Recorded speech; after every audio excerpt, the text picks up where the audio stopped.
dikirimkannya untuk kita semua. Kita telah hidup di zaman yang berbeda, yang riuh dan selalu sibuk.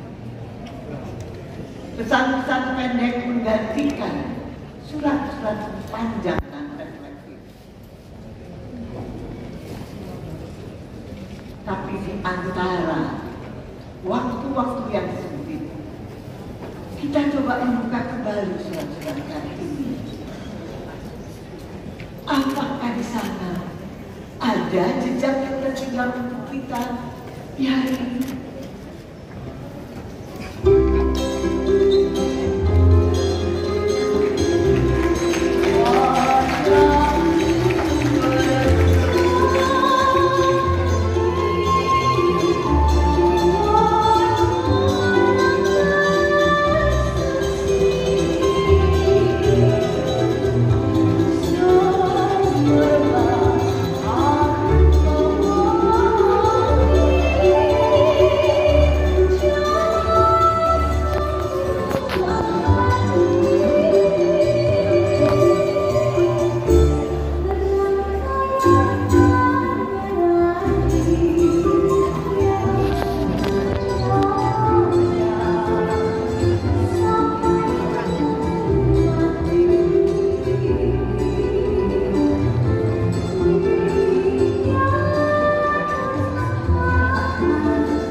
Panggil aku Kartini. Sudah sejak aku masih kanak-kanak, ketika kata emansipasi belum ada maknanya, belum ada artinya di telingaku, dan tulisan-tulisan dan karangan yang membahasnya masih jauh di luar jangkauan.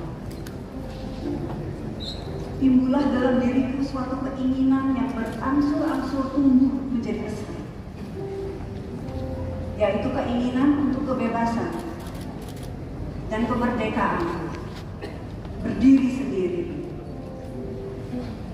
Keadaan di sekitarku, baik di lingkungan langsung dan tidak langsung, yang mematahkan hatiku dan membuatku menangis dengan kesedihan tak terhingga, telah membangunkan kembali keinginanku.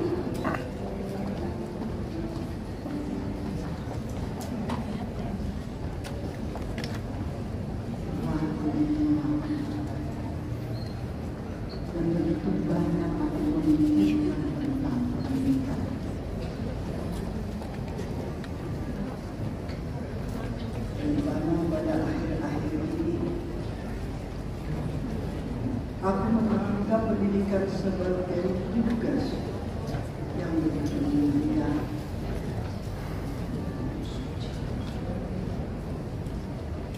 Aku berpikir akan menjadi sesuatu kejahatan untuk menekan diri kepada pendidikan.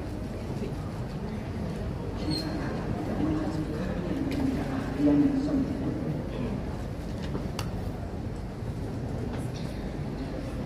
Bagiku, pendidikan berarti menumbuhkan budi dan jiwa. Meskipun peradaban dan perkembangan intelektual belum akan terjamin kesusilaan.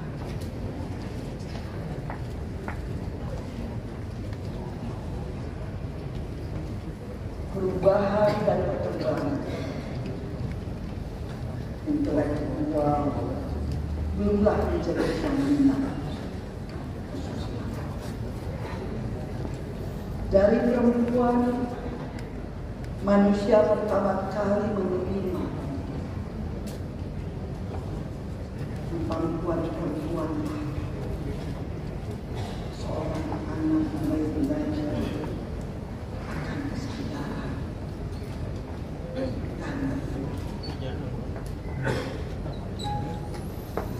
semakin lama semakin jelas padanya. Pendidikan awal bukannya tanpa arti bagi seluruh.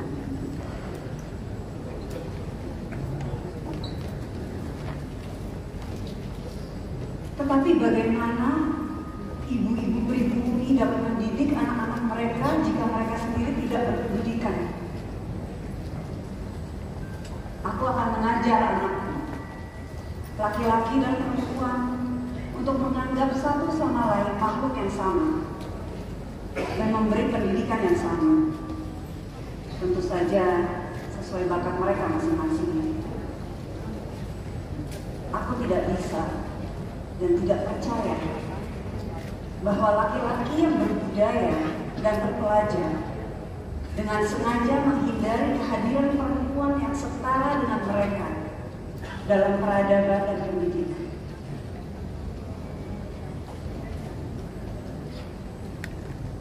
Ayah dalam catatannya menyatakan pemerintah tidak mungkin dapat menyediakan nasi di piring setiap orang. Jauh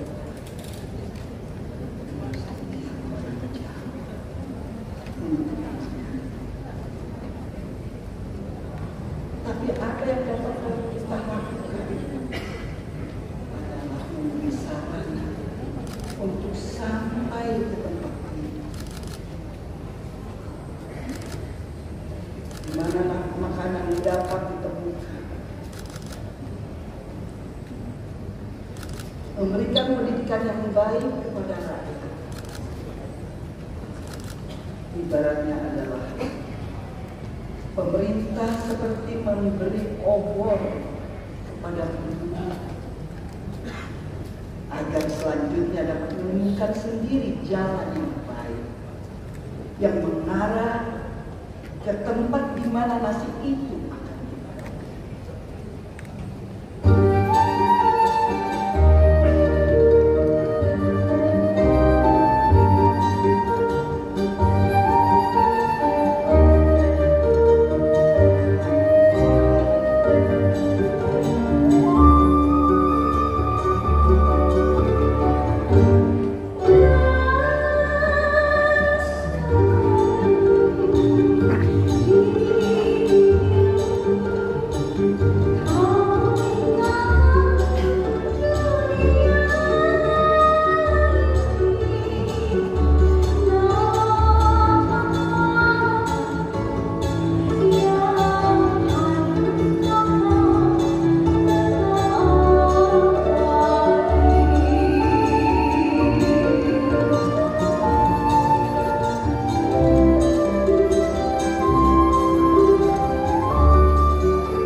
Panggil aku Kartini. Pikiran adalah puisi, pelaksanaannya seni. Tapi mana bisa ada seni tanpa puisi? Segala yang baik, yang luhur, yang keramat, pendeknya segala yang indah di dalam hidup ini adalah puisi. Sebagai pengarang, aku akan bekerja secara besar-besaran untuk mewujudkan cita-citaku, serta bekerja untuk menaikkan derajat dan peradaban rakyat kami. Beberapa orang tidak suka karena aku nulis. Aku diberi peringatan untuk berhenti menulis. Tidaklah pantas bagi seorang gadis menulis buku. Aduhai, seorang perempuan yang belum menikah, yang namanya disebut kiri dan kanan. Bila dia bersuami, tidak mengapa lah. Nyonya mungkin sudah bagi orang tua, tidak ada kegagalan hidup yang lebih besar daripada seorang perempuan yang tidak menikah, yang sekaligus merupakan ayah.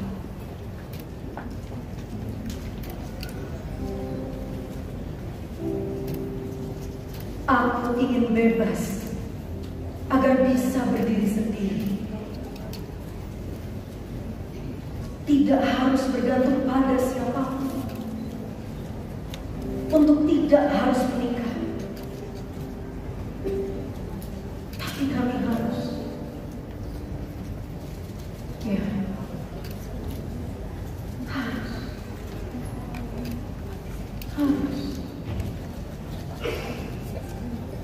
Tidak menikah adalah dosa terbesar bagi seorang perempuan muslim. Merupakan aib terbesar bagi seorang gadis pribumi dan keluarganya. Dan pernikahan di sini, azab sengsara masih merupakan ungkapan yang terlalu lembut.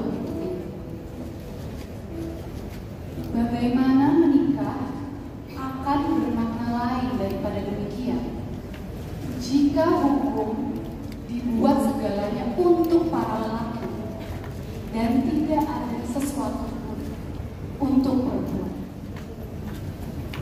Cinta. Jika hukum dan pengajaran keduanya untuk para lelaki belaka, mungkinkah semuanya boleh mereka perbuat? Apa yang kamu ketahui tentang cinta? Bagaimana kamu bisa mencintai seorang laki-laki dan seorang laki-laki mencintai kamu?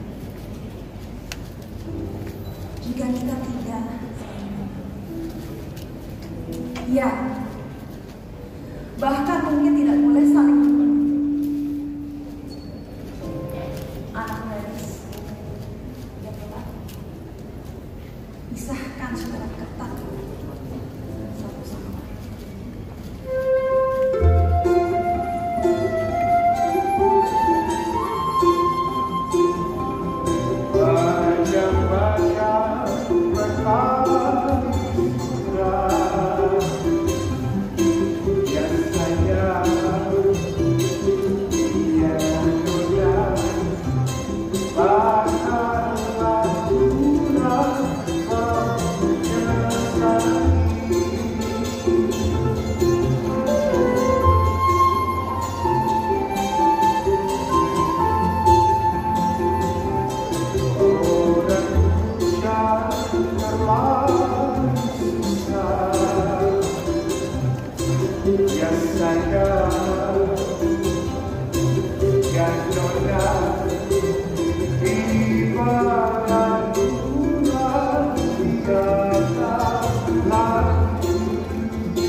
mampu merenungkan dan memikirkan cara untuk melepaskan diri dari kebiasaan dan adat istiadat yang ketat di negeri ini.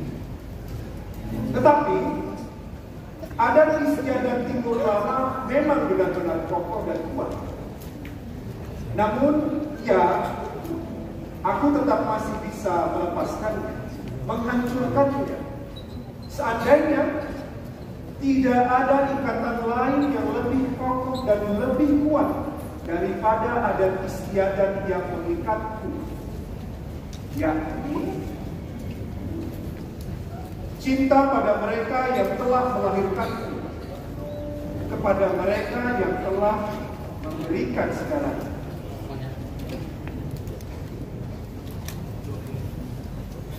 Bolehkah aku? Berhakkah aku mematahkan hati mereka yang sepanjang hidupnya tidak menunjukkan sesuatu yang lain daripada cinta dan kebaikan, yang telah mengelilingi serta memeliharaku dengan penuh kesetiaan? Aku akan mematahkan hati mereka jika aku meneruskan keinginanku, melakukan apa yang kudapatkan, keinginan dengan seluruh jiwaku pada setiap denyut nadi dan setiap helaan nafas. Ingatkah kau pada malam tropik sejuk dan cerah? Semua tenang dan kesenyapan hanya diganggu oleh derai angin pada tajuk-tajuk laut. Angin malam yang membawamu pada hari kemuning, cempaka dan melatih nafasmu. Ingatkah nyanyian seorang Jawa yang menyanyikan cinta kepahlawanan, keindahan pria dan wanita yang cantik, bijaksana dan berkuasa, putri-putri dan pangeran-pangeran dari zaman dahulu kala, menyanyi untuk keluarga dan para tetangganya? Ingatkah?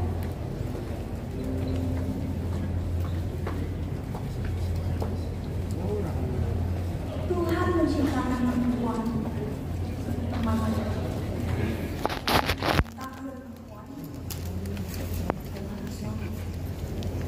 Betul. Hal itu tidak dapat disangka. Dan dengan senang hati saya mengakui bahwa kebahagiaan seorang perempuan paling akan berabad-abad kemudian dari sekarang adalah hidup selaras bersama laki-laki.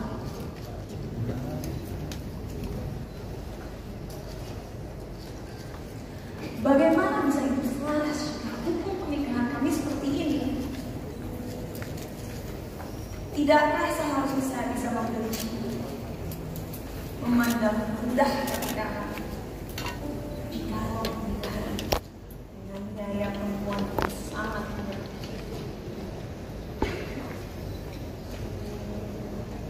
Tidak. Untunglah tidak setiap orang Islam mempunyai 4 istri.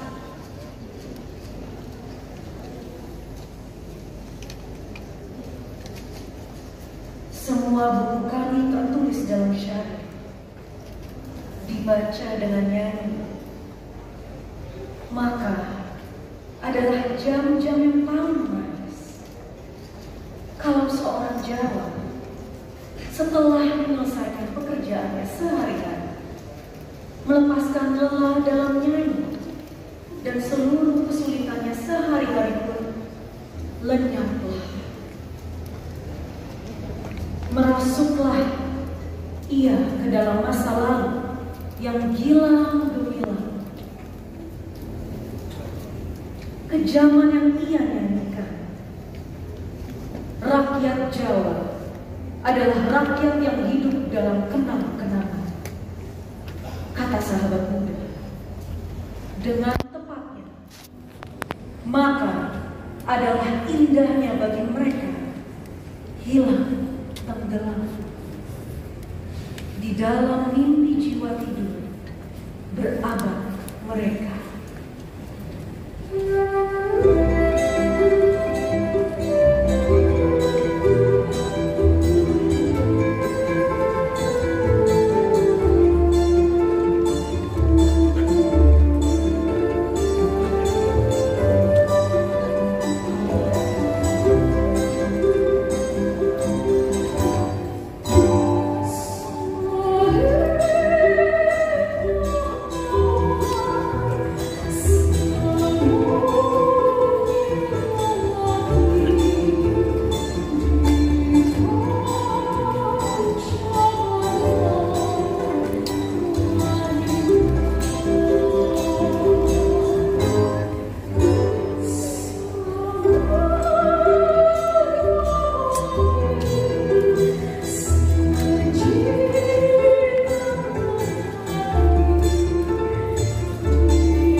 waktu 3 minggu, tidak ada setetes hujan pun yang turun.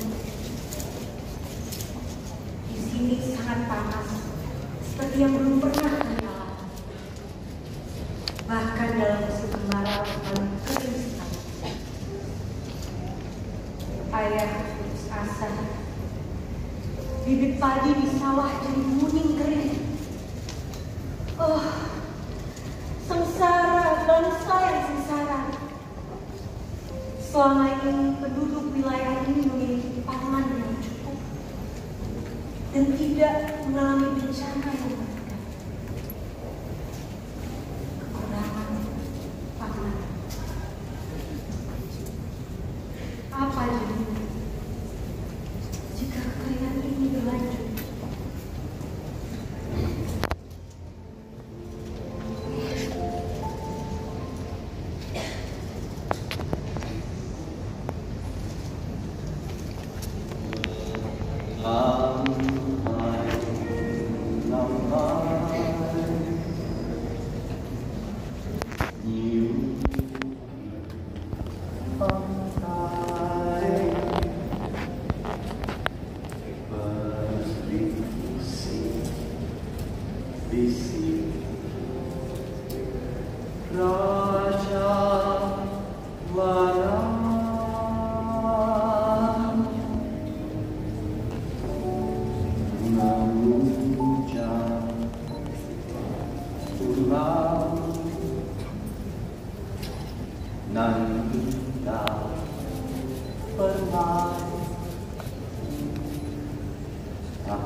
Pemerintah juga yang membuat penduduk terbungkuk-bungkuk memikul pajak.